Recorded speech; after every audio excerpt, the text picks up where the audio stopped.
beginning, there was only the earth and human feet that had never known anything but direct contact with the world they walked upon. Imagine, if you will, the sensation of cool morning dew between your toes as the first humans stepped across meadows that sparkled with moisture, their bare soles reading the texture and temperature of grass that bent beneath their weight. This was how humanity began its journey, not with the thunderous march of booted armies or the click of heeled shoes on marble floors, but with the soft, silent padding of naked feet that learned to navigate a world both beautiful and treacherous. The earliest humans possessed feet that were marvels of natural engineering, soles that had thickened through generations of walking on surfaces that varied from soft forest floor to sharp volcanic rock.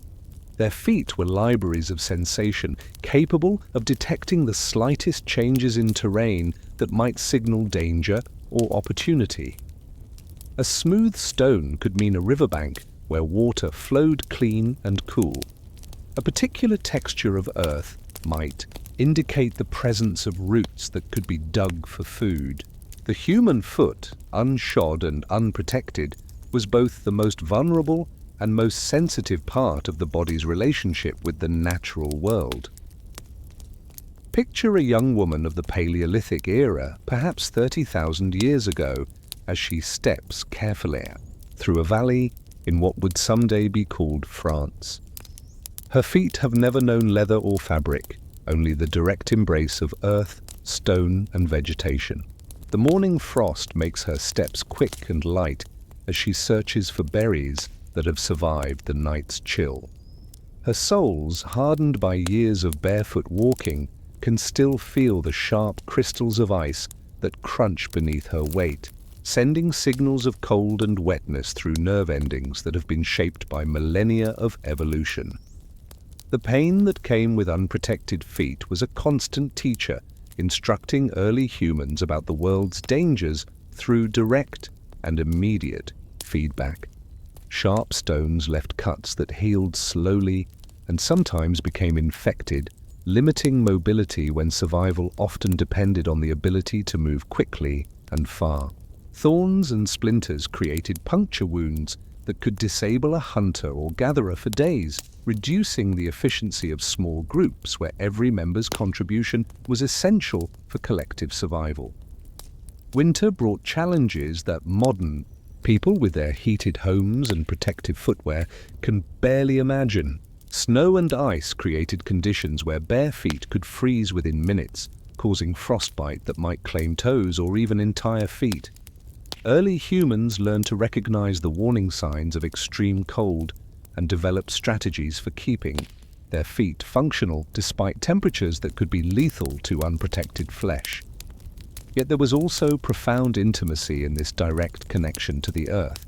Bare feet could feel the heartbeat of the world, the vibrations of approaching animals, the trembling that preceded earthquakes, the subtle temperature changes that warned of weather shifts. This sensitivity was not just practical but spiritual, creating a relationship between human beings and their environment that was immediate, honest, and unmediated by any artificial barrier. The summer earth told stories through the soles of feet that had learned to read its messages. Hot sand spoke of distant deserts and the promise of water hidden beneath dunes. Warm mud revealed the presence of streams and springs where both humans and animals came to drink.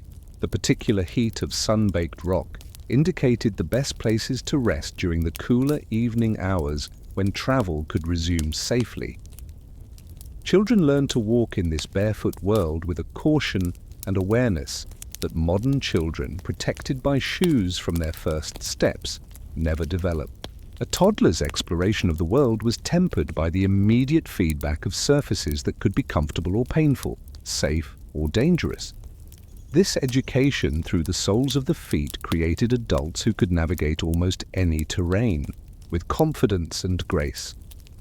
The seasonal migrations that characterized much of early human existence were journeys measured not in miles or days, but in the endurance of unprotected feet.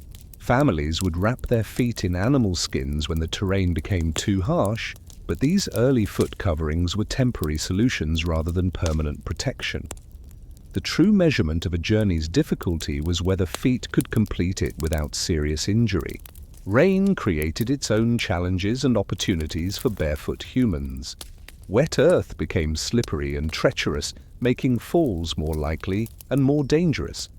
Yet rain also softened hard ground, making walking more comfortable while washing away the dust and debris that could cause irritation and infection. Puddles became opportunities for cooling and cleaning feet that had walked through hot, dirty terrain. The communal aspects of foot care in early human societies created bonds that would later be formalized in the rituals and customs that surrounded footwear in more advanced civilizations.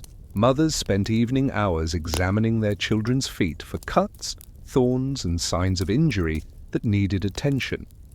Healers developed knowledge about treating foot wounds and preventing infections that could threaten mobility, and therefore survival. Rivers and streams provided welcome relief for feet that had carried their owners across difficult terrain. The cool water not only soothed aching soles, but also cleaned wounds and reduced swelling that made walking painful. These water crossings became natural rest stops where travelers could recover from the challenges of barefoot travel while preparing for the difficulties that lay ahead. The development of fire brought new possibilities for foot care.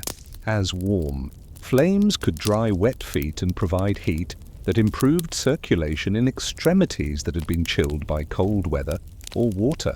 Groups gathered around fires not just for warmth and cooking, but for the simple pleasure of letting tired feet rest in the heat that made walking bearable again. Rocky terrain posed perhaps the greatest challenge to barefoot humans, as sharp stones could slice through even the toughest soles, while irregular surfaces created stress fractures and bruises that accumulated over long journeys. The sound of footsteps on stone became a language of caution, as experienced travelers learned to hear in their own footfalls the warnings of surfaces that could not be trusted. Forest floors offered their own complex mix of comfort and danger.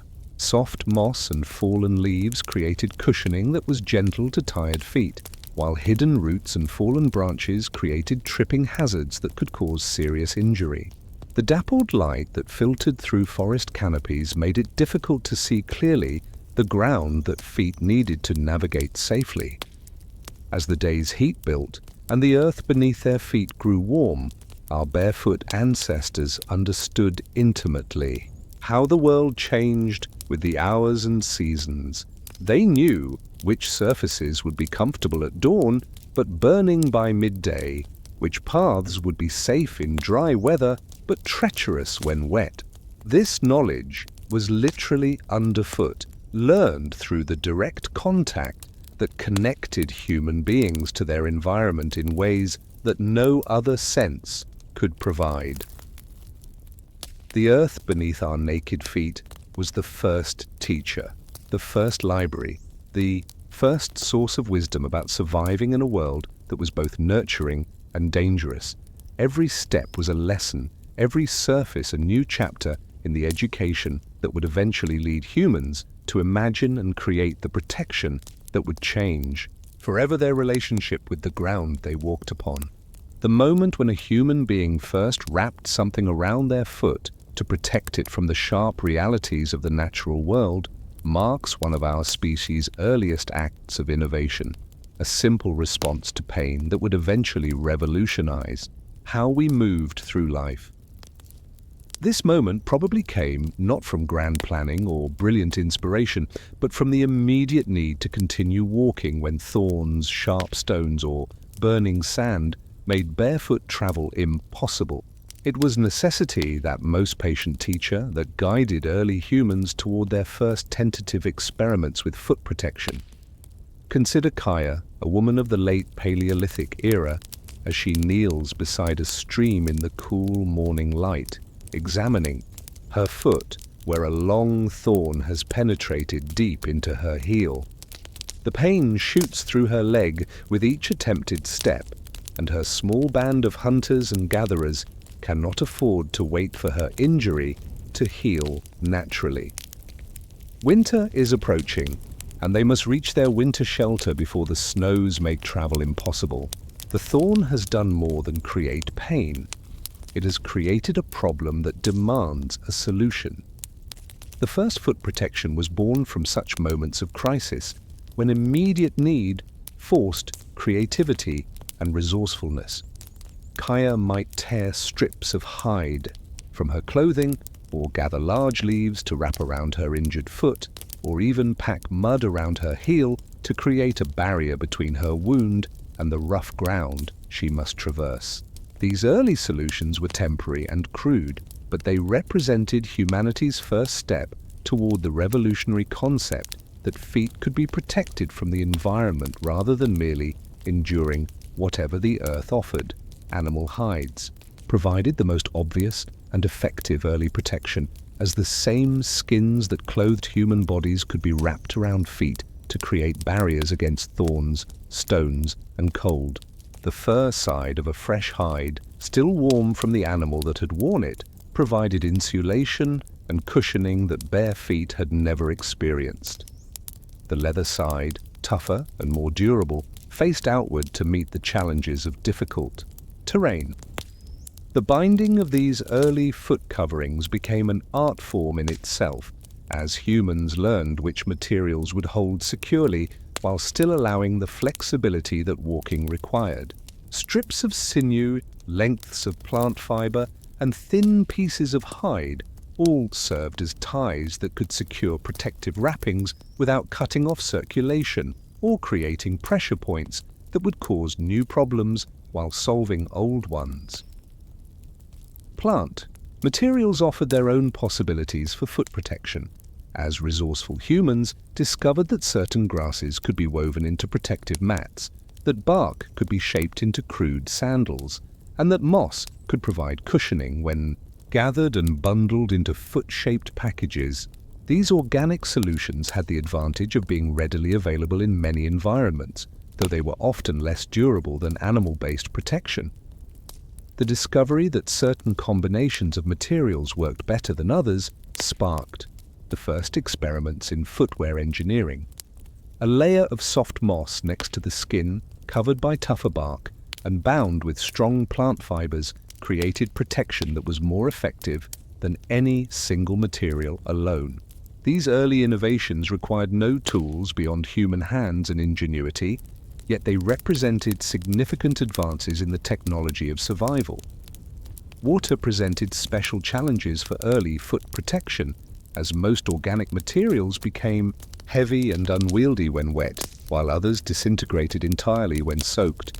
Early humans learned to waterproof their foot coverings with animal fat or tree resins, creating the first experiments in water-resistant footwear that would protect feet from the cold and damage that came with prolonged exposure to moisture. The seasonal nature of many environments meant that foot protection needs changed dramatically with the weather. Summer required materials that could protect against hot sand and sharp rocks while allowing air circulation that prevented overheating. Winter demanded insulation and warmth that could keep feet functional in snow and ice. Spring brought muddy conditions that required waterproofing, while autumn's fallen leaves and debris created different challenges for protected feet. Children learned to create their own foot protection by watching and imitating the adults in their groups, though their smaller feet and lighter weight often allowed them to manage with simpler solutions than fully grown humans required. A child might need only large leaves tied with grass to protect feet that could still navigate most terrain without serious difficulty, while adults required more substantial protection for feet that carried greater weight across longer distances. The improvement of foot protection techniques spread through early human populations as successful innovations were observed, copied, and refined by different groups. A particularly effective binding method or a superior combination of materials would be shared and adapted, creating the first global spread of footwear technology through the networks of communication and trade that connected even widely separated human communities. The psychological impact of wearing foot protection was as significant as the physical benefits, as humans discovered that protected feet could carry them into environments and situations that had previously been impossible or too dangerous to consider. Thorny vegetation that had blocked travel routes became navigable. Rocky terrain that had been avoided could be crossed with confidence. Frozen ground that had been impassable became merely difficult rather than impossible. Hunting and gathering activities became more efficient when feet were protected, as hunters could pursue prey across terrain that would have been too harsh for bare feet, while gatherers could search for food in areas where thorns and sharp stones had previously limited access. The simple act of protecting feet expanded the territory that human groups could exploit for survival, increasing their access to resources and improving their chances of finding adequate food and shelter. The care and maintenance of early foot protection became a daily concern that required attention and skill. Materials needed to be dried after exposure to water, replaced when they wore out, and repaired when they were damaged. This ongoing maintenance created new tasks and responsibilities within human groups, as individuals developed specializations in creating and maintaining the foot protection that had become essential for group survival. Trade and exchange networks began to develop around materials that were particularly useful for foot protection, as groups in different environments had access to different resources that could be valuable to distant communities. Sinew from one region might be traded for waterproof plant materials from another, while hides from particular animals known for their durability became valuable commodities in early human commerce. The social aspects of foot protection created new forms of cooperation and mutual aid within human groups, as the creation of effective footwear often required skills and materials that no single individual possessed. One person might be skilled at preparing hides, another at weaving plant fibers, and a third at the binding techniques that held everything together. These collaborative efforts strengthened social bonds while producing better protection for everyone involved.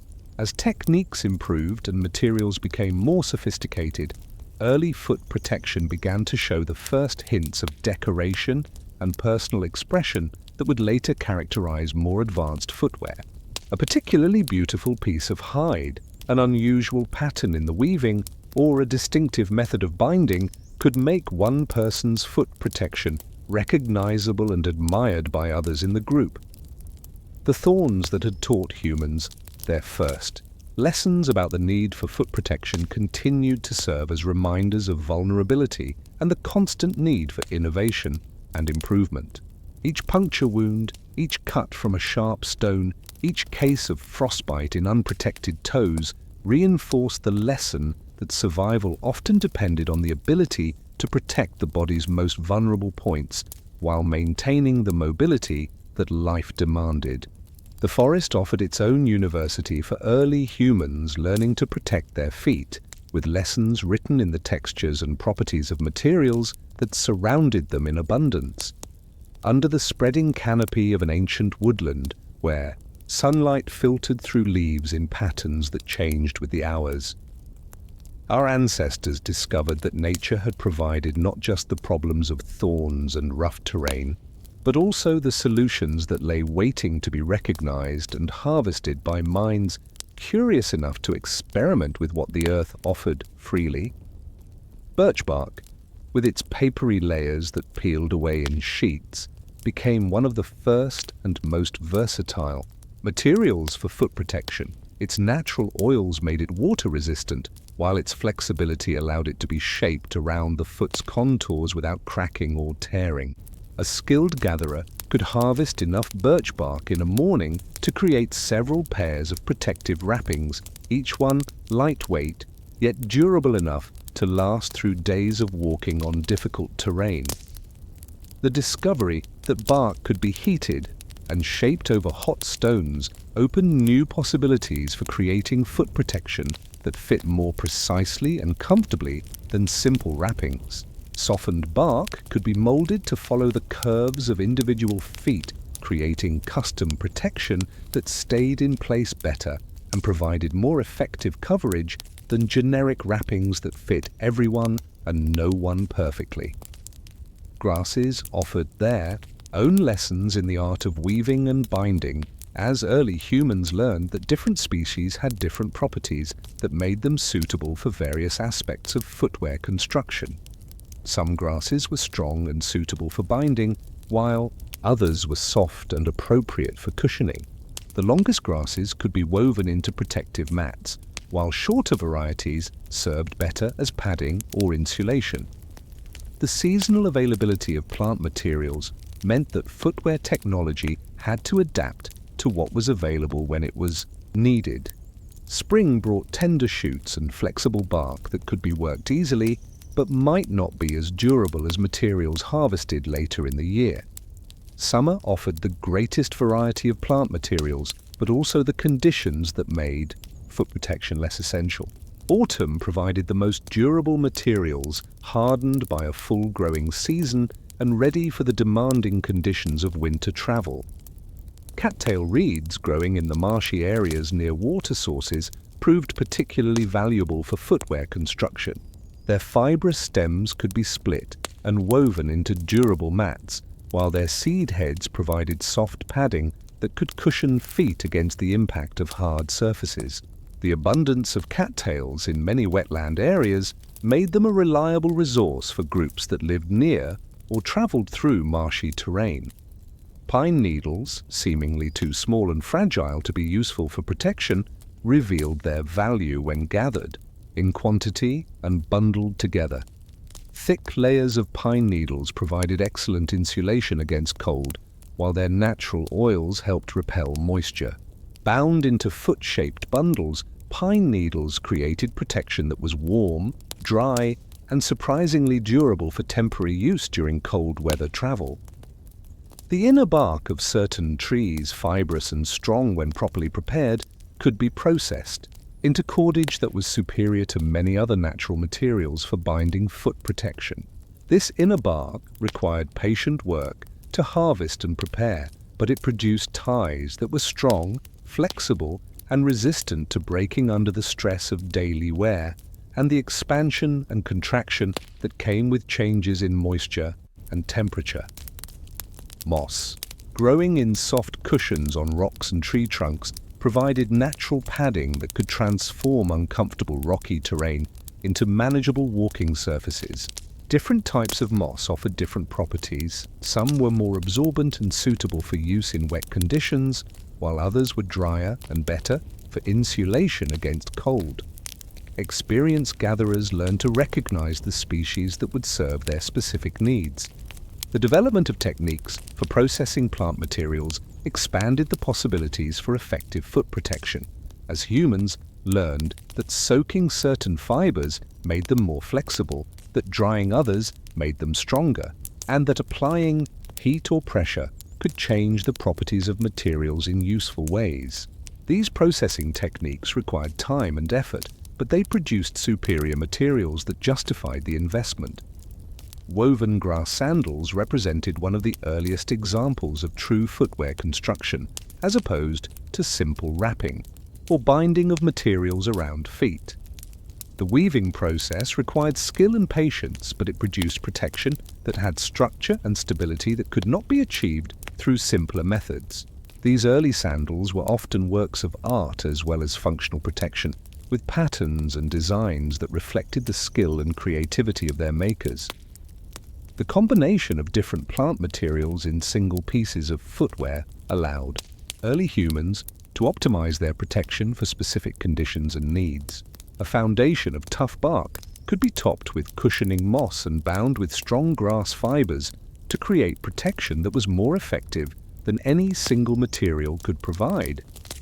These combination techniques represented sophisticated understanding of material properties and engineering principles. Plant-based footwear required different maintenance and care than animal hide protection, as organic materials were more susceptible to rot and decay when exposed to moisture. Early humans learned to dry their plant-based foot protection thoroughly after use, to replace it regularly before materials became too degraded to be effective, and to store spare materials in dry places where they would remain usable when needed. The flexibility and availability of plant materials made them ideal for creating temporary or emergency foot protection when more durable materials were not available. A traveler caught unprepared by difficult terrain could quickly gather grass or bark to create basic protection that would allow continued travel until better materials could be obtained or more permanent footwear could be constructed.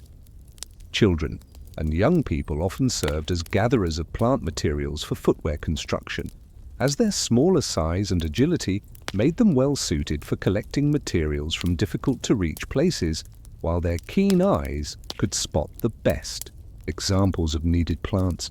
This involvement in material gathering taught young people the skills they would need to create their own foot protection as adults.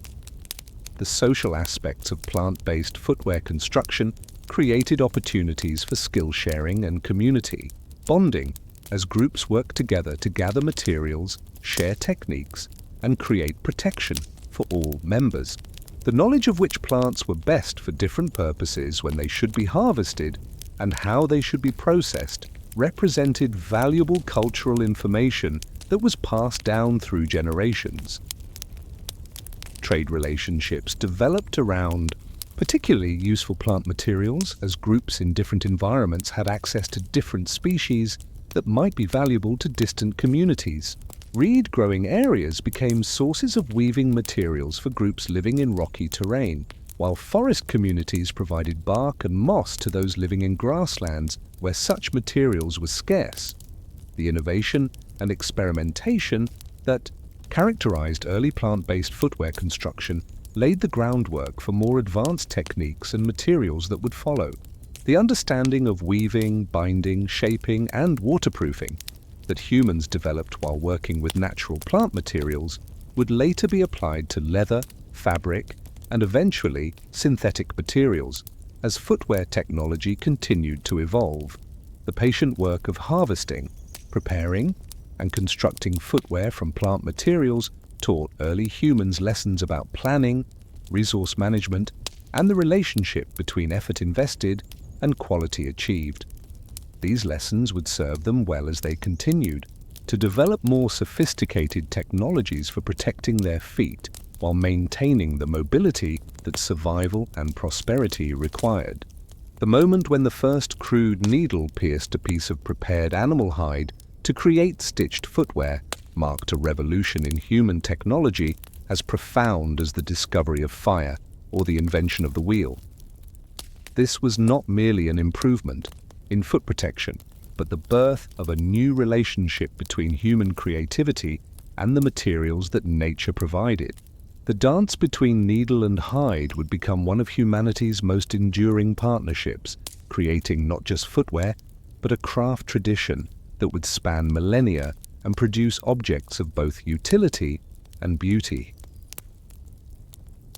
Picture a skilled craftswoman of the Upper Paleolithic era, perhaps 25,000 years ago, as she sits by the light of a carefully tended fire, working a thin bone needle through layers of carefully prepared deer hide. Her fingers, stained with the tannins used to preserve the leather, move with practiced precision as each stitch builds upon the last to create a seam that will hold under the stress of daily wear. This is not hurried work, but meditative practice. Each puncture of the needle, a small act of creation that transforms raw materials into protection that will serve feet that must carry their owner across harsh and varied terrain. The development of the needle itself represented generations of patient experimentation with materials and techniques. Early needles were carved from bone, their eyes painstakingly hollowed out with pointed stones or heated metal implements. The creation of a single needle might require hours of careful work, making these tools precious possessions that were treasured and carefully maintained. The discovery that bird bones, hollow and naturally lightweight, could be modified to create needles that were both strong and delicate enough for fine work, opened new possibilities for precise stitching. The preparation of hide for footwear construction was an art form that required deep understanding of both the materials and the techniques that would transform them from raw animal skin into durable, flexible leather. The process began with the careful removal of hair and flesh, followed by soaking in solutions that would prevent decay while maintaining the hide's natural properties. Different animals provided different qualities of leather. Deer hide was soft and flexible, while elk hide was thicker and more durable, and each required slightly different treatment to achieve optimal results. Sinew, the strong connective tissue that held animal muscles to bones, became the thread that joined pieces of hide into complex footwear constructions. Sinew was stronger than any plant fiber and had the advantage of swelling slightly when wet, which tightened seams and made them more waterproof. The preparation of sinew required careful separation of individual fibers and patient drying to preserve their strength, but the resulting thread was superior to any other material available to early humans. The first stitched footwear was probably simple pouches that could be drawn tight around the ankle with sinew drawstrings, providing protection that stayed in place better than wrapped materials, while still allowing the foot flexibility to feel and respond to the terrain below. These basic designs evolved gradually as crafters learned that different stitching patterns provided different advantages. Some were stronger, others more flexible, and still others more waterproof, depending on the needs of the wearer and the conditions they would face.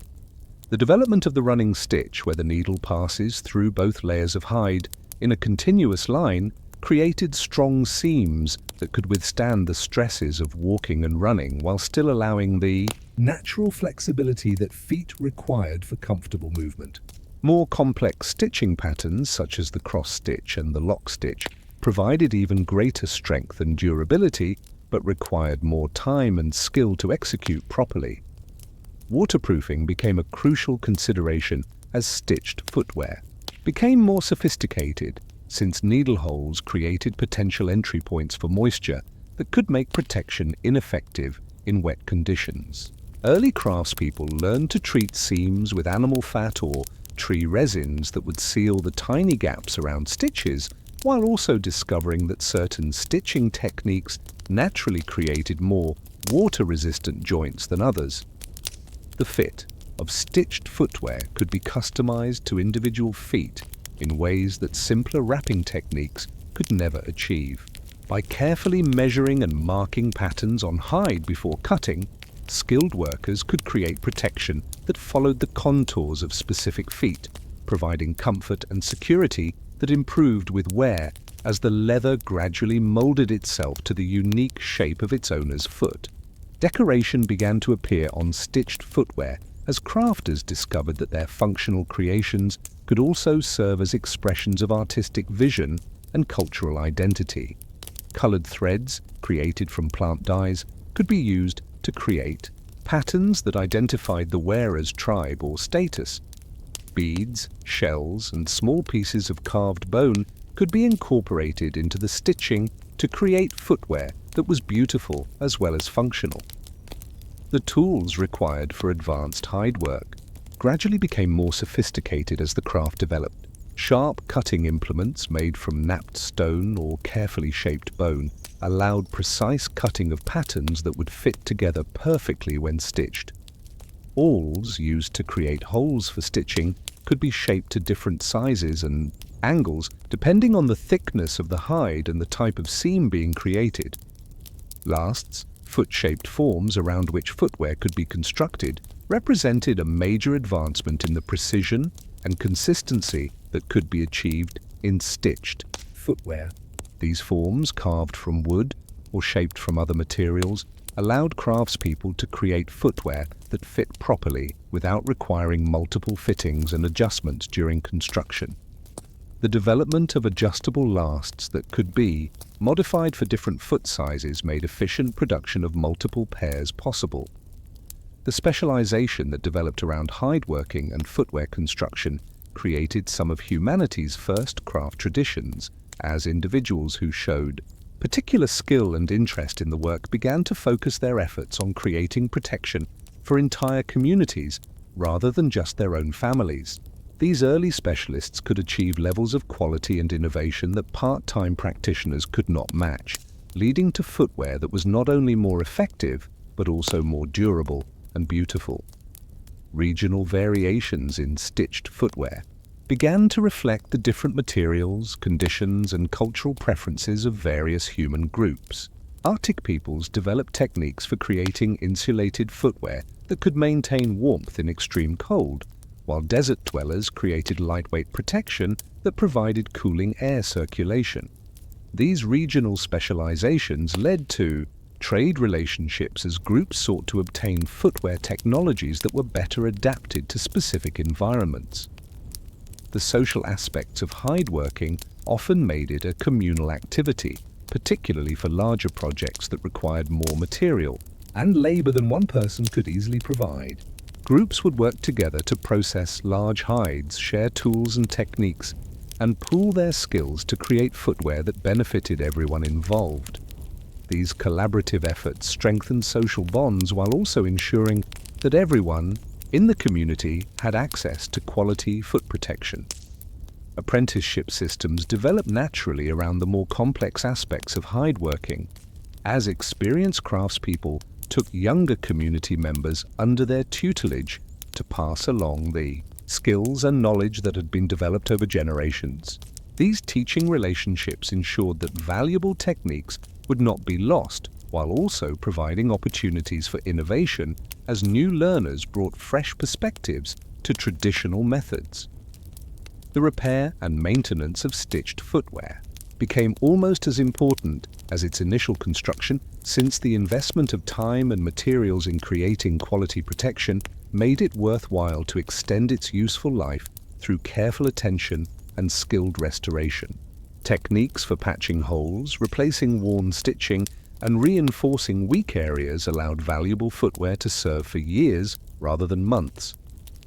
The dance of needle and hide had created not just better foot protection, but an entire technology of working with flexible materials that would eventually be applied to clothing, containers, shelters, and countless other applications. The skills developed in creating the first stitched footwear laid the foundation for textile arts, leatherworking, and manufacturing techniques that would support human civilization for thousands of years to come. In the golden light of an Egyptian afternoon, where the Nile reflects the eternal dance of sun and water, a skilled craftsman named Kenti sits cross-legged in the shade of a date palm, weaving reeds into sandals that will grace the feet of a temple priest. His fingers move with the rhythm of generations, each motion practiced and precise, creating footwear that is far more than mere protection. These sandals will be symbols of the wearer's position in the complex hierarchy of ancient civilization, markers of status that speak a language understood by all who see them. The transformation of footwear from simple protection to social statement marked one of humanity's most fascinating developments, as the basic human need for foot covering evolved into a complex system of communication about wealth, power, religious significance, and cultural identity. In the great civilizations that arose along the world's rivers, the Nile, the Euphrates, the Indus, footwear became a canvas upon which society painted its values, hierarchies, and aesthetic ideals. Ancient Egypt elevated the art of sandal making to levels of sophistication that would not be equaled for millennia. The pharaohs wore sandals of gold, their soles decorated with images of Egypt's enemies so that each step symbolically crushed the nation's foes beneath royal feet. Priests wore sandals of white papyrus or reed, their purity symbolizing the spiritual cleanliness required for sacred duties. Common people wore simple sandals of palm fronds or went barefoot. Their position in society literally reflected in what covered or didn't cover their feet. The materials used in ancient footwear became increasingly precious and exotic as civilizations developed trade networks that could transport luxury items across vast distances. Silk from distant China leather from African animals, dyes from rare plants and shellfish. All of these found their way into the footwear of those wealthy enough to afford such extravagances. The feet of aristocrats became displays of their empire's reach and their own position within expanding networks of commerce and power. Mesopotamian cylinder seals and wall reliefs show us a world where footwear choices carried deep cultural meaning.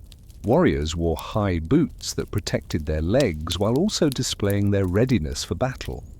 Merchants wore practical sandals that could endure long journeys while still maintaining the dignity appropriate to their profession. Slaves and servants often went barefoot, their lack of footwear marking their position as clearly as any other aspect of their appearance. The Greeks brought intellectual sophistication to their approach to footwear, developing styles that reflected their philosophical ideals and aesthetic principles. The cothurnus, a high boot worn by tragic actors, elevated the wearer both literally and symbolically, making them appear larger than life and suitable for portraying gods and heroes. The simple sandals worn by philosophers like Socrates reflected their rejection of material excess, while still providing the basic protection that civilized life required. Roman footwear reflected the empire's military might and administrative efficiency. The caligae worn by legionnaires were marvels of practical engineering, providing protection and ventilation while being sturdy enough to carry soldiers across thousands of miles of conquered territory.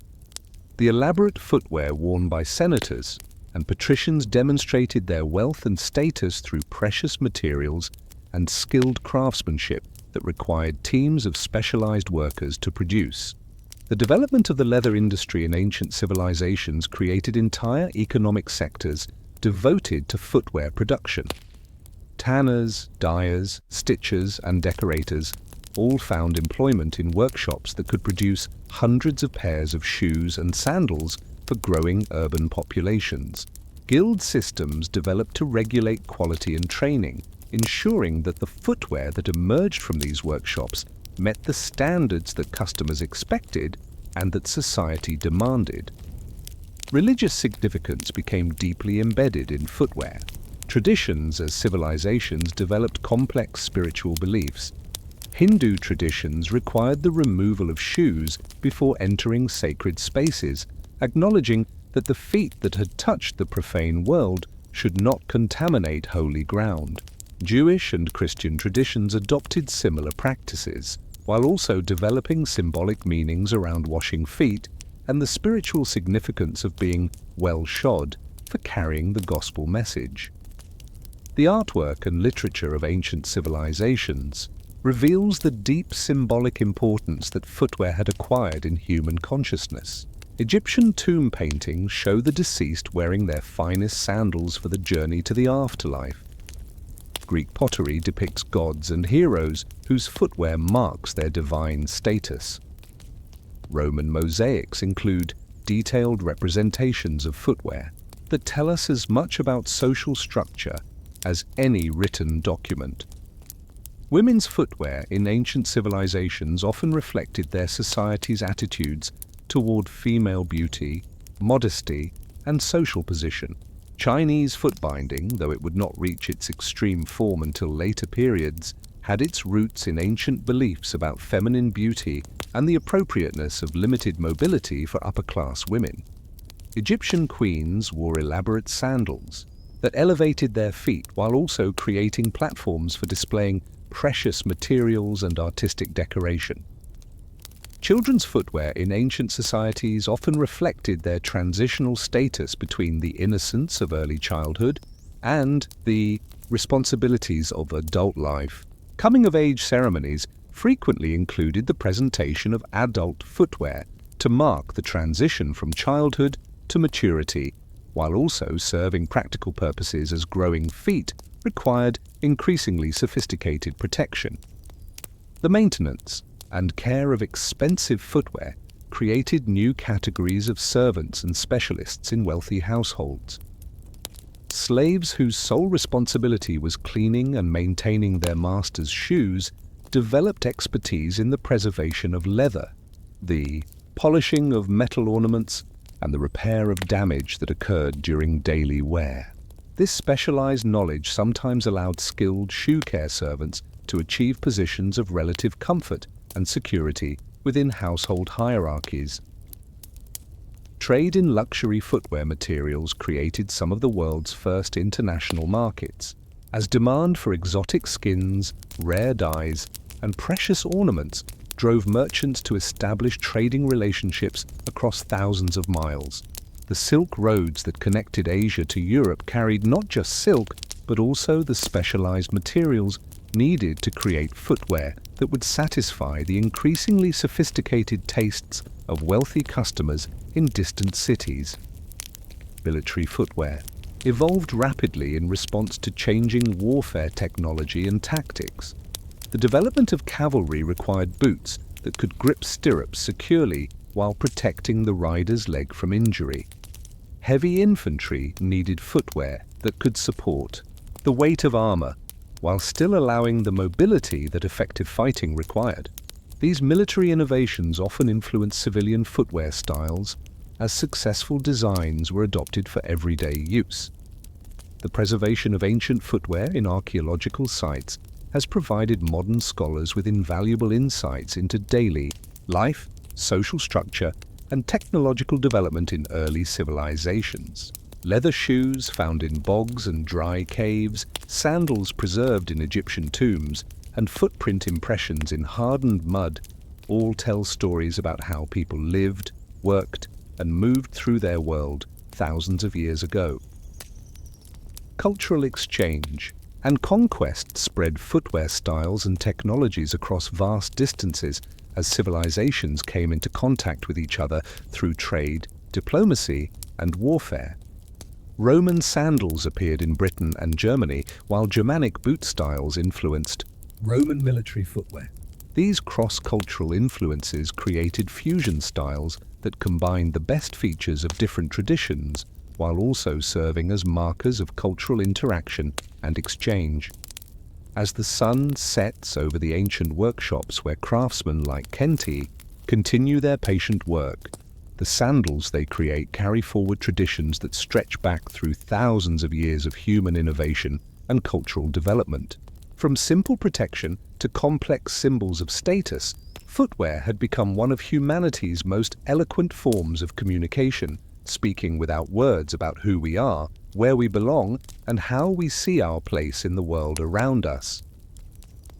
Sometimes, in the quiet moments between waking and dreaming, we can feel the echo of those ancient craftsmen's hands, still weaving stories of human ingenuity into every step we take.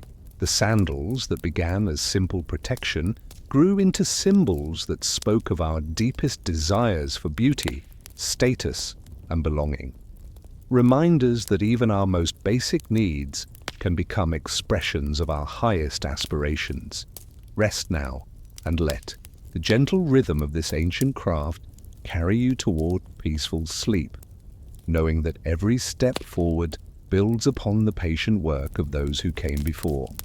In the lamp-lit workshops of ancient Alexandria, where the Mediterranean wind carries the scent of distant spices and the sound of hammer on leather mingles with the murmur of merchants conducting business in a dozen languages, master craftsman Demetrius guides his apprentice through the intricate process of creating footwear worthy of a Roman senator's wife. The golden thread that will decorate these shoes costs more than most people earn in a month.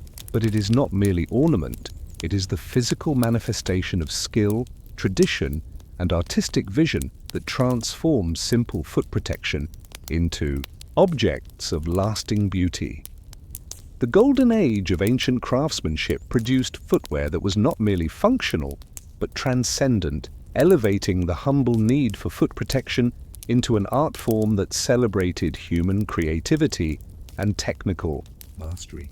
In workshops scattered across the civilized world, craftsmen developed techniques and employed materials that would not be surpassed for centuries, creating shoes and sandals that were treasures worthy of temples and tombs, objects so beautiful and precious that they were buried with their owners to ensure comfort and status in the afterlife. The selection of materials for luxury footwear in ancient times required knowledge that spanned continents and cultures. Leather workers learned to distinguish between dozens of different animal hides, each with its own properties and appropriate uses. Gazelle leather from the African savannas was prized for its softness and flexibility, perfect for sandals that would rest gently against delicate skin. Crocodile hide from the Nile provided durability and exotic texture that marked the wearer as someone with access to rare and expensive materials. Precious metals were incorporated into footwear through techniques that required both artistic vision and metallurgical expertise. Gold leaf was applied to leather surfaces through processes that had been refined over generations, creating decorative elements that caught and reflected light with every movement.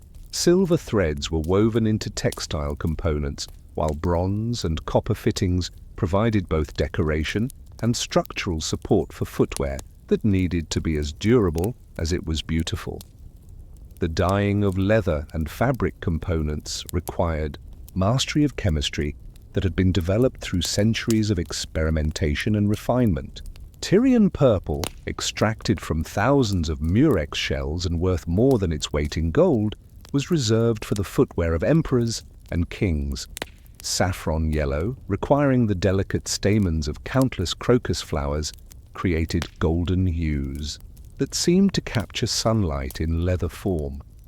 These colors were not merely decorative, but carried deep cultural and spiritual significance that added layers of meaning to the finished footwear. Embroidery and decorative stitching transformed functional seams into artistic elements that showcased the craftsman's skill while also reinforcing the structural integrity of the footwear. Silk threads imported from China allowed for intricate patterns that could depict everything from religious symbols to family heraldry. The needlework required for these decorations demanded years of training and practice, creating specialists whose reputations could span continents and whose services were sought by the wealthiest and most powerful members of society. Gemstones and pearls were incorporated into luxury footwear through techniques that required both artistic sensibility and engineering skill. Settings had to secure precious stones while still allowing the flexibility that walking required. Pearls were drilled and strung in patterns that followed the natural curves of feet and ankles, creating decorative elements that moved gracefully with their wearers.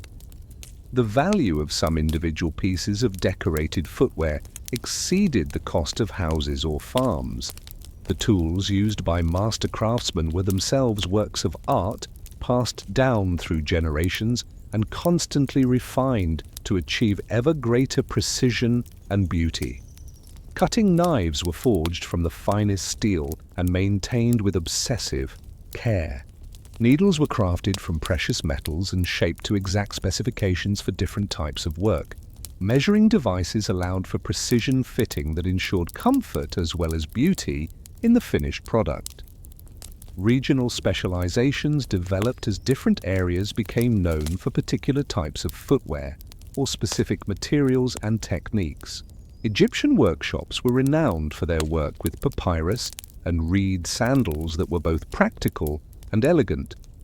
Greek artisans developed sophisticated techniques for working with leather that created footwear of exceptional durability and comfort. Roman workshops became centers for the mass production of military footwear while also producing luxury items for civilian markets. The training of apprentices in ancient footwear workshops was a formal process that could take many years to complete. Young people began by learning to prepare materials and maintain tools, gradually advancing to simple construction tasks and eventually to the most complex decorative work. Master craftsmen guarded their most valuable techniques carefully, ensuring that advanced knowledge was passed only to students who had demonstrated both skill and loyalty. Guild systems developed to regulate quality, training, and trade practices. In the footwear industry, These organizations establish standards for materials and workmanship, while also protecting the interests of both craftsmen and customers. Guild marks guaranteed quality and authenticity, while also allowing skilled artisans to build reputations that could command premium prices for their work. The economics of luxury footwear in ancient times created complex networks of trade and specialization that spanned the known world. A single pair of shoes might require materials from a dozen different regions, while the finished product might be sold in markets thousands of miles from where it was created. These trade networks helped spread technological innovations and artistic styles across vast distances, creating the first truly international markets for luxury goods. Women's footwear in ancient luxury markets often reflected the restricted mobility that high social status imposed on their wearers. Shoes were designed to be beautiful rather than practical, with elevated soles and delicate construction that required careful movement and protected environments. These design limitations were seen as advantages, marking the wearer as someone whose life was sufficiently refined that sturdy, practical footwear was unnecessary. Religious and ceremonial footwear represented the highest achievements of ancient craftsmen, as these pieces needed to embody spiritual significance while also demonstrating the wealth and power of religious institutions. Temple sandals were created using the finest available materials and the most sophisticated techniques, often requiring months of work to complete. These sacred shoes were considered too holy for everyday wear and were reserved for the most important ceremonies and festivals. The preservation techniques used for luxury footwear in ancient times demonstrate the value that was placed on these objects. Special storage methods protected leather from decay, while careful maintenance ensured that expensive shoes remained beautiful and functional for years or even decades. Some pieces were so valuable that they were repaired and updated repeatedly, rather than being replaced when fashion changed. Cultural exchange through conquest and trade spread footwear styles and techniques across the ancient world, creating fusion designs that combined the best features of different traditions. Roman occupation introduced Mediterranean footwear styles to Northern Europe, while trade with Asia brought new materials and decorative techniques to Western workshops.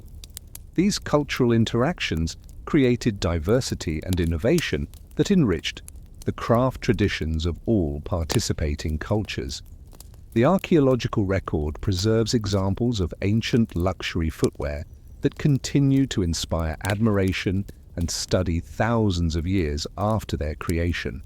Gold sandals found in Egyptian tombs, decorated boots preserved in frozen Siberian graves, and ornate shoes discovered in Roman ruins all testify to the skill and artistry of craftsmen whose names are lost but whose work remains as beautiful today as when it was first created. The social implications of wearing luxury footwear in ancient societies extended far beyond personal vanity or comfort. Expensive shoes were investments that could enhance marriage prospects, business opportunities, and social standing. They were also markers of cultural identity that could distinguish citizens from foreigners, free people from slaves, and the sophisticated from the provincial. As evening falls over the ancient workshops where master craftsmen like Demetrius continue their patient work, the golden thread that adorns their creations catches the last light of day, reminding us that the pursuit of beauty and excellence has always been part of the human spirit. These craftsmen worked not just to protect feet, but to create objects that would inspire wonder and admiration, proving that even the most practical human needs could be elevated into expressions of our highest aesthetic and spiritual aspirations. In the tanning yards of medieval Florence, where the acrid smell of lime and bark mingles with the sweet scent of olive wood smoke, master leatherworker Giacomo runs his experienced hands across a hide that has been soaking in oak bark solution for 6 months. His fingers read the leather like a scholar reads parchment, interpreting signs of grain, texture, and flexibility that will determine whether this particular piece is suitable for the delicate slippers of a merchant's daughter or the sturdy boots of a traveling priest. Leather has become a language that speaks of quality, origin, and possibility, and Giacomo is fluent in every dialect of this ancient tongue. The medieval period witnessed leather work evolve from basic craft to sophisticated art, as the growing complexity of urban society created demand for footwear that could communicate subtle messages about its wearer's occupation, social status, and cultural affiliations. In a world where most people could not read written words, leather goods spoke volumes through their materials, construction, and decoration. A glance at someone's shoes could reveal whether they were clergy or merchant, local or foreign, prosperous or struggling, making footwear one of the most eloquent forms of nonverbal communication in medieval society. The preparation of leather for medieval footwear required knowledge that had been accumulated over centuries of experimentation and refinement. Different tanning methods produced different qualities of leather, each appropriate for specific applications. Vegetable tanning, using bark from oak, chestnut, or hemlock trees, created leather that was firm and durable, perfect for work boots and everyday shoes. Oil tanning, using fish oils and animal fats, produced softer, more water-resistant leather that was ideal for gloves and luxury footwear. The choice of tanning method was the first word in the language that finished footwear would speak. The quality of leather could be read by those who knew the signs, as surely as a priest could read Latin text. The grain pattern on a hide revealed the age and treatment of the animal from which it came. Young animals produced leather with fine, tight grain that was suitable for delicate work, while older animals yielded leather with larger grain patterns that were better for sturdy, utilitarian applications. Scars, tick marks, and other imperfections told stories about the animal's life while also affecting the quality and appropriate use of the finished leather. Regional variations in leather preparation created distinct dialects in the language of medieval footwear. Spanish leather, processed using techniques that had been refined during centuries of Moorish influence, was renowned for its flexibility and rich colors. French leather workers developed methods that produced exceptionally smooth surfaces, perfect for detailed decorative work. English leather was prized for its durability and water resistance, qualities that made it ideal for the damp climate of the British Isles. The tools used by medieval leather workers were themselves expressions of the craftsman's skill and status within their profession. Hand-forged knives, shaped and sharpened to precise specifications, could cut clean lines that would remain crisp and attractive for years of wear. Awls and punches, crafted from the finest steel available, created holes and patterns with mathematical precision. The quality of a craftsman's tools was often reflected in the quality of their work, making tool ownership and maintenance crucial aspects of professional success. The guild system that governed medieval craft production created formal standards for leather work that ensured quality while also protecting the interests of both craftsmen and customers. Guild marks stamped into finished goods guaranteed that specific standards had been met during production. Apprenticeship programs passed traditional knowledge from master to student while also providing labor for established workshops. These systems created consistency and reliability that allowed customers to understand the language that leather goods spoke about their quality and origins. The rise of urban centers during the medieval period created new markets for specialized footwear that could serve the diverse needs of city dwellers. Merchants required shoes that projected prosperity while also being durable enough for long journeys to distant markets. Craftsmen needed footwear that could protect their feet during long hours of standing work while also marking their skilled status within urban hierarchies. Clergy demanded shoes that reflected their spiritual calling while meeting the practical needs of their various duties. Women's footwear in medieval society spoke particularly complex messages about fashion, modesty, and social expectations. Pointed shoes, popular among the nobility, demonstrated that the wearer's life was sufficiently refined that practical considerations could be subordinated to aesthetic ones. Soft slippers indicated indoor lifestyles that required little walking, while sturdier shoes suggested more active roles in household or business management. The height of shoe soles communicated status, as elevated footwear literally placed wearers above their social inferiors. The development of distinctive regional styles in medieval footwear created geographical dialects in the language of leather goods. Italian shoes became known for their elegant proportions and sophisticated decoration. German boots developed reputations for durability and weather resistance. French footwear was prized for artistic innovation and fashion leadership. These regional characteristics allowed knowledgeable observers to identify not just the quality of footwear, but also its probable origin and the cultural traditions that had shaped its design. Color in medieval leatherwork carried deep symbolic meaning that added layers of communication to finished footwear. Red leather, expensive and difficult to produce, was associated with wealth and power. Black leather suggested dignity and sobriety, appropriate to serious occupations and religious callings. Brown leather indicated practicality and honest work, while white leather was reserved for special occasions and ceremonial use. The choice of color was never arbitrary but always carried intentional meaning that contributed to the overall message that footwear communicated. Decorative techniques in medieval leather work allowed craftsmen to create footwear that spoke of their skill while also conveying specific cultural messages.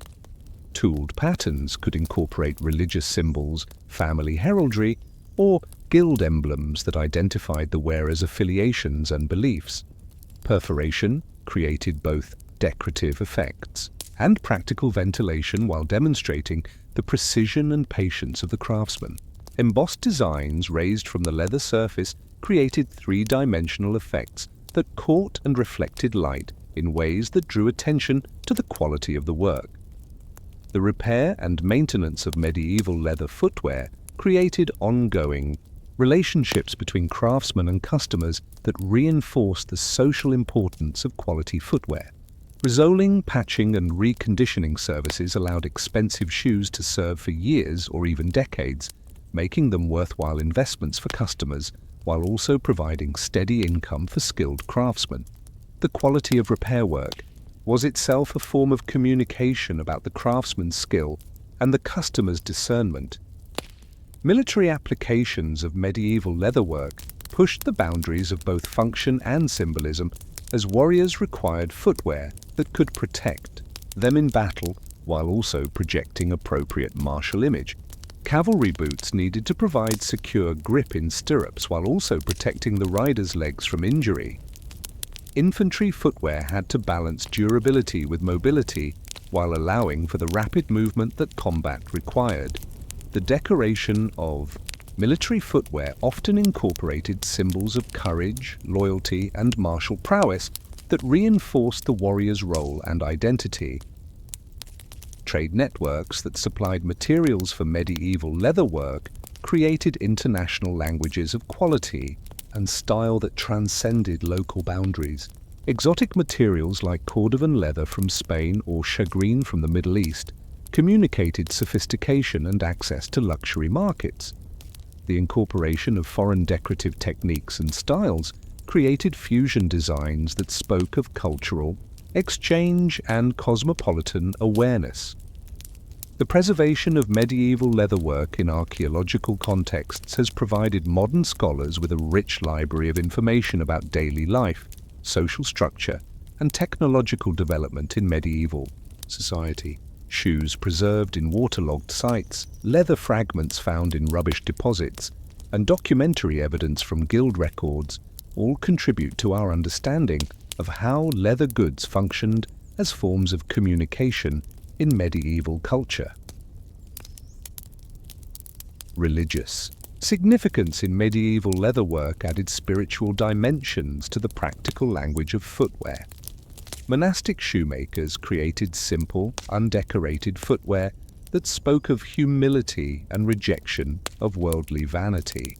Pilgrim shoes were designed for long-distance walking while also incorporating religious symbols that identified the wearer's spiritual journey. The removal of shoes in sacred spaces acknowledged the distinction between holy and profane realms, while also demonstrating respect and submission. As candlelight flickers across Giacomo's workbench in medieval Florence, illuminating the leather that his skilled hands continue to shape and refine, we see reflected the deep human need to communicate through the objects we create and wear. Leather had indeed become a language, one that spoke without words about identity, status, skill, and aspiration. In every careful cut, every precise stitch, every thoughtful design choice, medieval craftsmen wrote stories that could be read by all who knew how to interpret the rich vocabulary of materials, techniques, and traditions that gave leather goods their eloquent voice. In the narrow streets of medieval London, where the morning mist rises from the Thames and mingles with smoke from countless chimneys, Master William the cordwainer sits at his workbench, surrounded by the tools and materials of his ancient craft. The leather stretched before him will become a pair of boots for a prosperous merchant, but in William's skilled hands, this practical necessity will be transformed into something approaching poetry, a harmony of form and function that speaks to the deepest human desire to find beauty even in the most utilitarian objects. The medieval cobbler was both engineer and artist, required to understand the mechanical stresses that footwear would endure, while also possessing the aesthetic sensibility that could transform simple materials into objects of lasting beauty. The term cordwainer itself spoke to the prestige of the profession, deriving from Córdoba, the Spanish city, whose leather was so prized that working with it became synonymous with the highest levels of skill and artistry in medieval European footwear production. The daily rhythm of medieval cobbling began before dawn, as craftsmen like William prepared their workshops for another day of careful, precise labor. Tools were arranged with ritualistic precision, awls and needles organized by size and purpose, knives sharpened to perfect edges, wooden lasts shaped and smoothed to accommodate feet of various sizes and shapes. This morning, preparation was more than mere organization. It was a form of meditation that centered the craftsman's mind and hands for the detailed work ahead. The selection of leather for each project required the eye of a connoisseur and the practical knowledge of an engineer. William's fingers could distinguish between dozens of different qualities and treatments of leather, each appropriate for different applications and different customers. Soft kid skin for a lady's delicate slippers, sturdy cowhide for a farmer's, work boots, exotic cordovan for a nobleman's ceremonial footwear. The choice of material was the first stanza in the poem that finished footwear would compose. Pattern making in medieval cobbling was an art form that required both mathematical precision and aesthetic intuition. Each pattern had to account for the three-dimensional curves of the human foot, while also allowing for the material properties of the chosen leather. Experienced craftsmen like William could visualize how flat pieces of leather would transform when stitched together, much as a poet could envision how individual words would combine to create meaning and beauty in finished verse. The cutting of leather patterns demanded absolute precision, as mistakes could not be corrected without wasting expensive materials. William's knife moved with the confidence of decades of practice, following marked lines with a steadiness that came from deep muscle memory. Each cut was deliberate and irreversible, requiring the same commitment to vision and execution that characterized the best poetry of the period. Stitching represented the heart of medieval cobbling, where individual pieces of leather were joined into coherent wholes through techniques that had been refined over centuries of practice.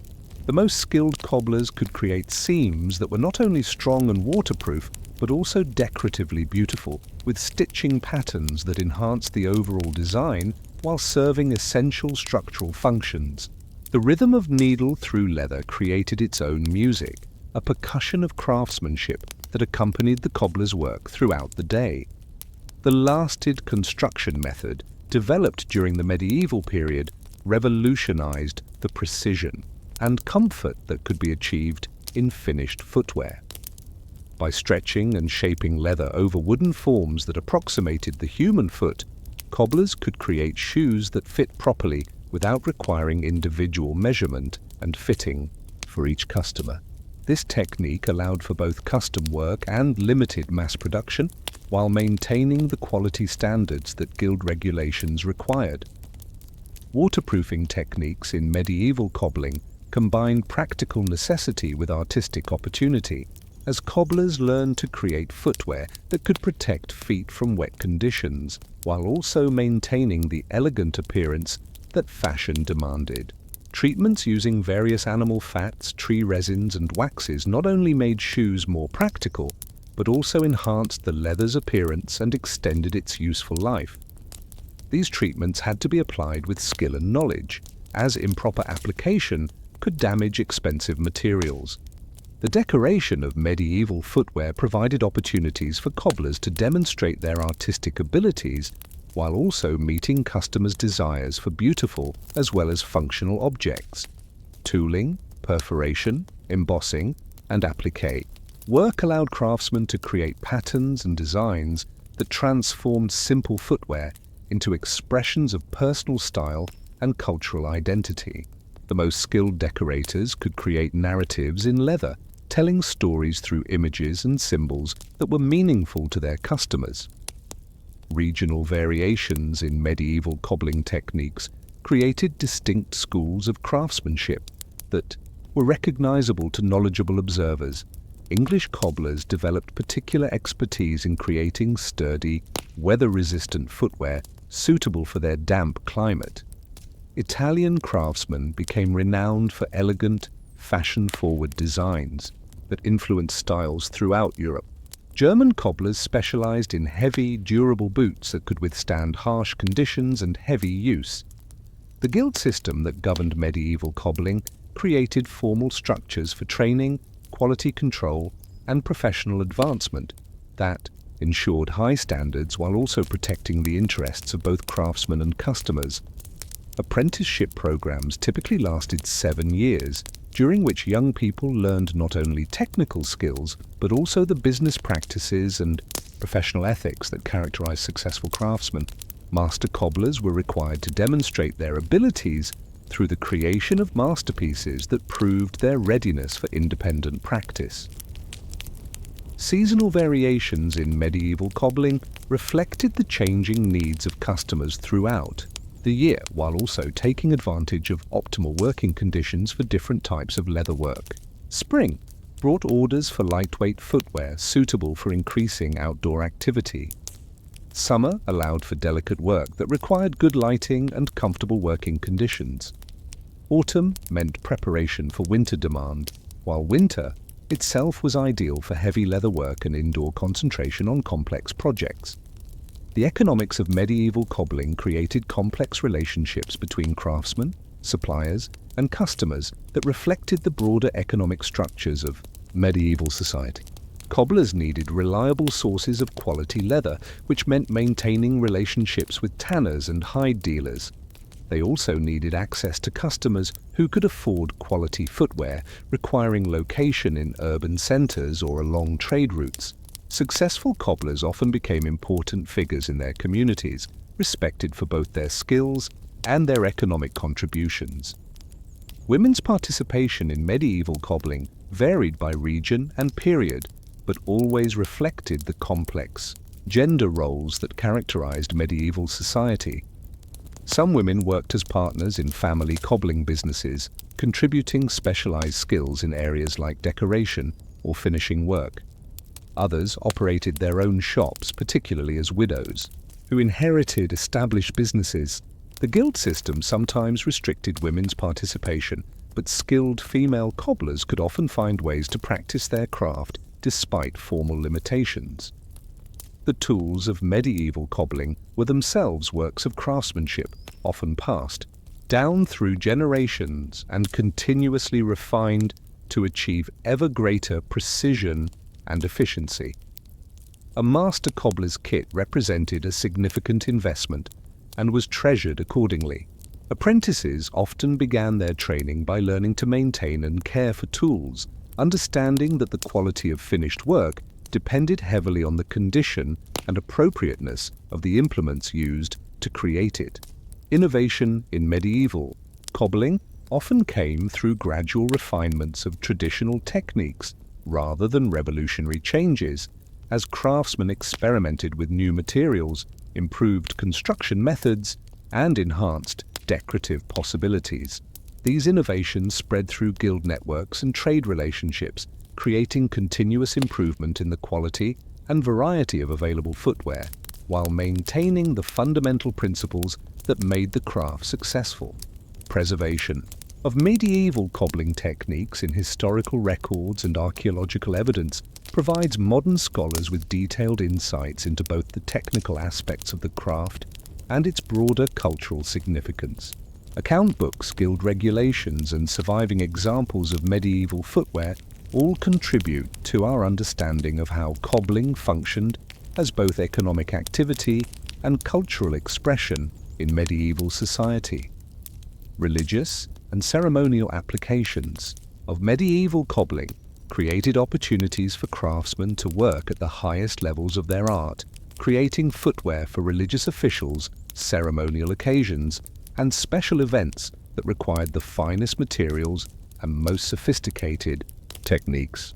These prestigious commissions allowed cobblers to demonstrate their abilities while also contributing to the visual splendor of important cultural institutions. As evening settles over medieval London and Master William sets aside his tools for another day, the boots he has created represent more than mere foot protection. They are poetry written in leather, expressing through material form the human capacity to find beauty and meaning in even the most practical necessities. The craft of medieval cobbling had elevated footwear from simple protection to artistic expression, proving that skilled hands, guided by aesthetic vision, could transform any craft into a form of creative communication that spoke to both practical needs and spiritual aspirations. Across the cobblestone streets of Renaissance Venice, where merchants from a dozen nations gather to trade silks from China and spices from the Indies, the sound of footsteps creates a symphony of civilization itself. Each pair of shoes tells a story of the empire that produced it, the trade routes that brought its materials together, and the cultural exchanges that shaped its design. These soles have literally carried civilizations from one corner of the earth to another, spreading ideas, technologies, and artistic traditions with every step taken by traders, diplomats, pilgrims, and explorers who wore them. The great migrations of human history were made possible by footwear that could protect feet over thousands of miles of diverse terrain. From the sandals that carried Roman legions across 3 continents, to the felt boots that enabled Mongol horsemen to conquer the largest contiguous empire in human history, the story of civilization is inseparable from the story of the footwear that made human mobility possible on a global scale.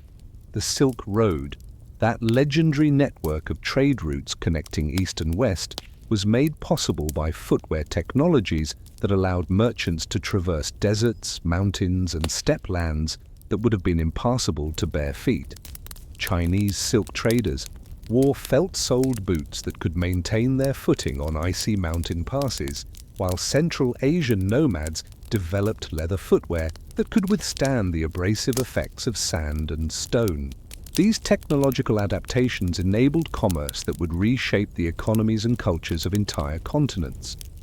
Viking exploration and expansion depended on footwear that could function in both ship and shore environments.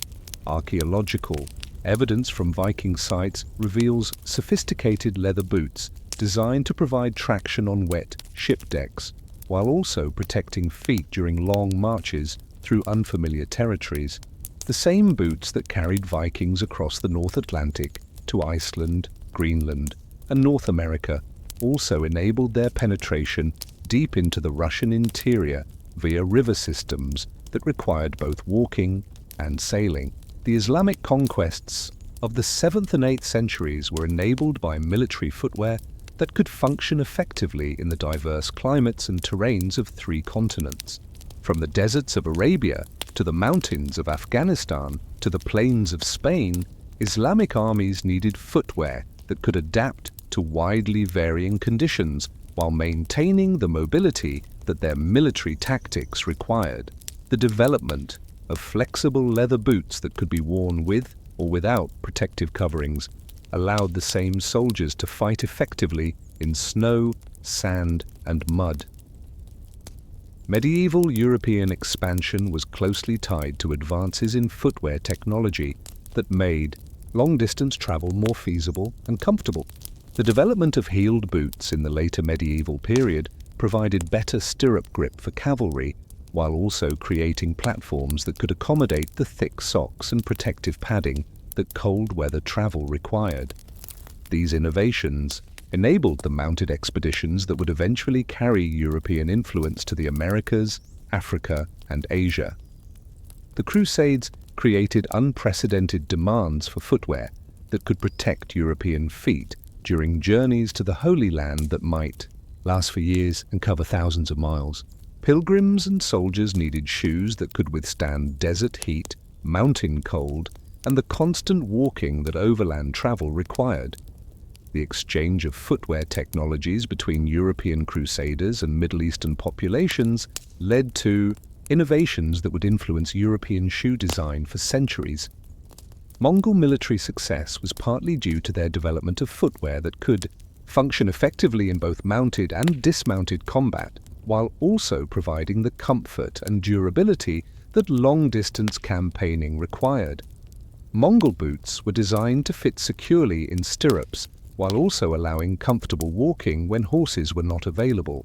The flexibility and weather resistance of these boots enabled Mongol armies to maintain mobility across the vast territories of their empire.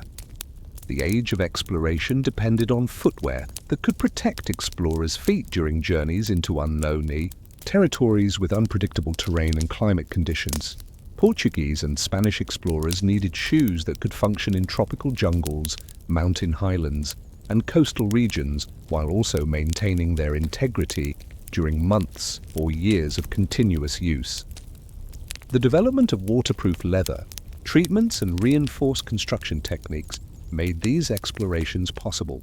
Trade networks that developed around footwear materials and finished products created some of the world's first global industries. Spanish leather became a luxury commodity traded throughout Europe and the Americas. Chinese silk thread was incorporated into decorative footwear produced in workshops from Istanbul to London. Indian dyes-colored leather that was processed in Morocco and made into shoes in Italian workshops for customers throughout the Mediterranean. The spread of religious and cultural traditions was often facilitated by the footwear that enabled long-distance travel by missionaries, scholars, and pilgrims. Buddhist monks wore simple sandals that allowed them to walk from India to China and beyond, carrying their religious teachings with them. Christian missionaries developed footwear suitable for travel in tropical climates as they spread their faith to Africa, Asia, and the Americas. Islamic scholars wore practical boots that enabled them to travel between centers of learning from Spain to Central Asia. Military innovations in footwear often had civilian applications that influenced the development of everyday shoes and boots throughout the societies that adopted them. Roman military sandals influenced civilian footwear design throughout the empire. Mongol riding boots were adapted for civilian use by equestrian cultures across Asia. European military boot designs influenced fashion and practical footwear throughout the Western world. Urban development and architectural innovations were often closely related to footwear technologies, as the design of streets, buildings, and public spaces had to accommodate the footwear that people actually wore. The cobblestone streets of medieval European cities were designed partly to provide good footing for the leather-soled shoes that most urban dwellers wore. The smooth floors of aristocratic residences were practical, partly because they were designed for the soft slippers that upper-class fashion favored. The development of standardized shoe sizes and fit systems enabled the growth of footwear trade over long distances by making it possible to produce shoes without direct access to the feet that would wear them. This standardization was crucial for the development of global markets in footwear and related products, as it allowed for mass production and long-distance commerce that would not have been practical with purely custom-fitted goods. Regional specializations in footwear production created international reputations for quality and innovation that influenced trade patterns and cultural exchange. Italian leather workers became renowned throughout Europe for their skill and artistic innovation. German boot makers developed reputations for durability and weather resistance. French designers became known for fashion leadership and elegant proportions. The documentation of footwear in art, literature, and official records provides evidence for the importance of shoes and boots in cultural identity and social organization throughout human history. Royal portraits typically included careful attention to footwear that communicated status and power. Literary descriptions of characters often included details about their shoes that revealed social position and personality traits. Legal documents sometimes specified footwear requirements for different social classes. Technological innovations in footwear often spread along trade routes and cultural exchange networks, creating international dialogue about materials, construction techniques, and design principles. The development of new tanning methods in one region might influence leather working throughout a continent. Decorative techniques developed in one culture might be adopted and adapted by craftsmen thousands of miles away. The economic importance of footwear production in many societies made it a significant factor in urban development and international trade. Cities that became known for high-quality footwear production often attracted skilled craftsmen, wealthy customers, and related industries that enhanced their overall economic development. The footwear trade created employment not only for shoemakers, but also for tanners, dyers, merchants, and transport workers. Environmental adaptations in footwear design created specialized products that enabled human habitation and activity in climates and terrains that would otherwise have been too challenging for sustained occupation. Arctic peoples developed sophisticated cold weather footwear that made survival possible in extreme conditions. Desert cultures created heat-resistant and sand-proof footwear that enabled life in arid regions. Mountain peoples developed specialized footwear for high-altitude conditions. As the Renaissance continues to transform European society and global trade networks spread European influence to distant continents, the footwear that makes this expansion possible continues to evolve and improve. The soles that have carried civilizations across continents and oceans remain essential infrastructure for human mobility and cultural exchange, proving that even the most basic human needs can become vehicles for the grandest achievements of human ambition and creativity. In the lamplit workshop of an 18th century London bootmaker, where the Industrial Revolution hums just beyond the walls, and the world stands on the threshold of unprecedented change, Master Thomas Hartwell examines a pair of shoes that represent something entirely new in human history. Footwear designed not just for protection, status, or durability, but for comfort itself. The leather is softer than any his grandfather would have used, the fit more precise than medieval craftsmen could have achieved, and the construction incorporates innovations that put the wearer's ease above all other considerations. This is the beginning of the gentle revolution that would transform footwear from necessary burden into daily pleasure. The concept of comfort in footwear was revolutionary precisely because it had never been the primary consideration in shoe design. For thousands of years, humans had accepted that protecting their feet inevitably meant accepting discomfort as the price of protection. Hard soles were strong but unforgiving. Tight fits provided security but caused pain. Durable materials lasted longer but felt harsh against the skin. The idea that shoes could be both protective and pleasant to wear required a fundamental shift in thinking about the relationship between human feet and their covering. The development of cushioned insoles marked one of the first major advances in comfort-focused footwear design. Earlier shoes had protected feet from external hazards, but provided little relief from the internal pressure and stress that walking created. The introduction of soft padding between foot and sole revolutionized the wearing experience, transforming each step from endured necessity into cushioned ease. Materials like cork, felt, and eventually rubber created barriers that absorbed impact rather than transmitting it to sensitive feet. Improved understanding of foot anatomy led to shoe designs that worked with, rather than against, the natural structure and movement of human feet. Earlier footwear had often forced feet into shapes determined by fashion, tradition, or construction limitations. The new approach studied how feet actually functioned during walking and running, then designed shoes that supported and enhanced natural movement rather than constraining it. This anatomical approach required more sophisticated construction techniques, but produced dramatically more comfortable results. The Industrial Revolution provided both the motivation and the means for the comfort revolution in footwear. Factory workers who spent long hours on their feet needed shoes that could sustain them through extended periods of standing and walking.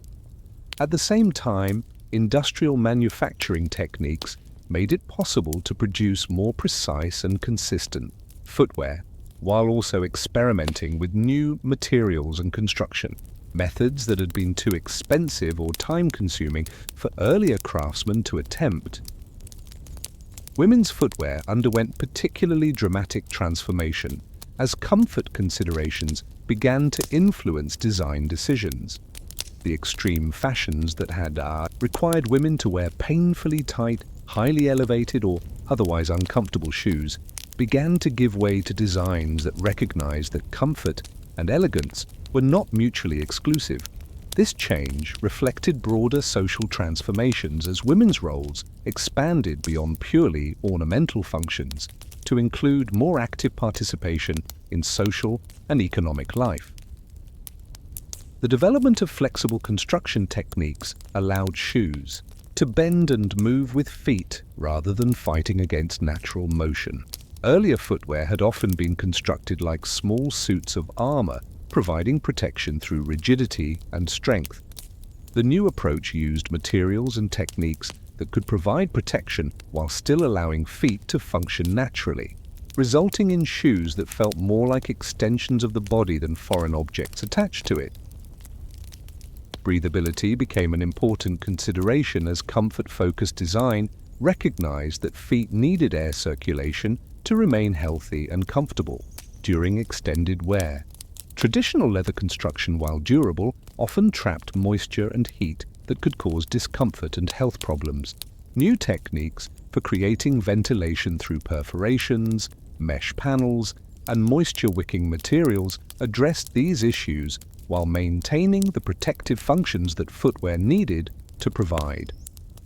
The standardization of sizing systems represented a major advance in making comfortable footwear available to larger populations. Earlier shoe fitting had been largely guesswork, with customers accepting whatever came closest to fitting their feet properly. The development of consistent measurement systems allowed for more precise fitting, while also enabling the mass production techniques that could make comfortable footwear affordable for ordinary working people rather than just wealthy customers who could afford custom fitting. Children's footwear began to receive special attention as the comfort revolution recognized that growing feet had different needs than adult feet. Earlier approaches had simply created smaller versions of adult shoes, often forcing children's feet into inappropriate shapes and structures. The new understanding led to designs that accommodated rapid growth, developing foot structures, and the higher activity levels that characterized childhood, creating footwear that supported healthy development rather than hindering it. Athletic and recreational footwear emerged as distinct categories as the importance of appropriate shoes for specific activities became understood. Earlier generations had worn the same shoes for all activities, accepting that footwear designed for general use might not be optimal for running, dancing, riding, or other specialized activities. The comfort revolution led to the development of specialized shoes that could enhance performance while also providing the specific support and protection that different activities required. The introduction of elastic materials into footwear construction created new possibilities for shoes that could adapt to individual foot shapes and movements. Elastic goring, elastic laces, and stretch fabrics allowed shoes to provide secure fit without the rigid constraints that had characterized earlier construction methods. These materials enabled shoes to accommodate the natural swelling and movement of feet throughout the day while maintaining consistent comfort and support. Heel design underwent significant evolution as comfort considerations influenced the traditional focus on height and fashion. Earlier heels had often been designed primarily for aesthetic or status reasons, with little consideration for their impact on foot health or walking comfort. The comfort revolution led to heel designs that provided appropriate elevation while also distributing weight properly and supporting natural walking mechanics. The development of orthopedic principles in everyday footwear brought medical understanding to bear on shoe design for the general population. Earlier approaches to foot problems had typically involved medical devices that were separate from regular shoes. The integration of supportive arches, metatarsal pads, and other orthopedic features into everyday footwear made corrective support available to people who might not otherwise have access to specialized medical devices. Weather-specific comfort features became important considerations as footwear designers recognized that comfort requirements varied dramatically with environmental conditions. Waterproofing techniques that didn't sacrifice breathability, insulation systems that provided warmth without bulk, and cooling features for hot weather use all represented advances in creating shoes that could maintain comfort across a wide range of conditions. The psychology of comfort began to influence footwear design as manufacturers recognized that feeling comfortable was as important as being physically comfortable. Colors, textures, and styling that created positive emotional associations with wearing shoes contributed to overall comfort in ways that went beyond purely physical considerations. This understanding led to more attention to aesthetic details that had previously been considered purely decorative. Customization options expanded as the comfort revolution recognized that individual feet varied significantly in their specific needs and preferences. Removable insoles, adjustable straps, and modular construction techniques allowed shoes to be adapted to individual requirements while still maintaining the economies of scale that mass production provided. These customization features made comfortable fit available to people whose feet didn't conform to standard sizing assumptions. The aging population began to receive special consideration as comfort-focused design recognized that older feet had different needs than younger ones. Shoes designed for elderly wearers incorporated features like easy-to-use fasteners, extra cushioning for sensitive areas, and construction techniques that accommodated common foot problems associated with aging. This attention to special needs represented a significant departure from earlier approaches that had largely ignored age-related comfort requirements. Work-specific comfort features developed as different occupations were recognized as creating unique footwear demands. Shoes for people who stood all day incorporated different support systems than shoes for people who walked long distances. Footwear for workers exposed to specific hazards included protective features that didn't compromise comfort. This occupational specialization represented a sophisticated understanding of how work environments affected footwear requirements. The cultural shift toward valuing comfort represented a broader change in human priorities and expectations about daily life.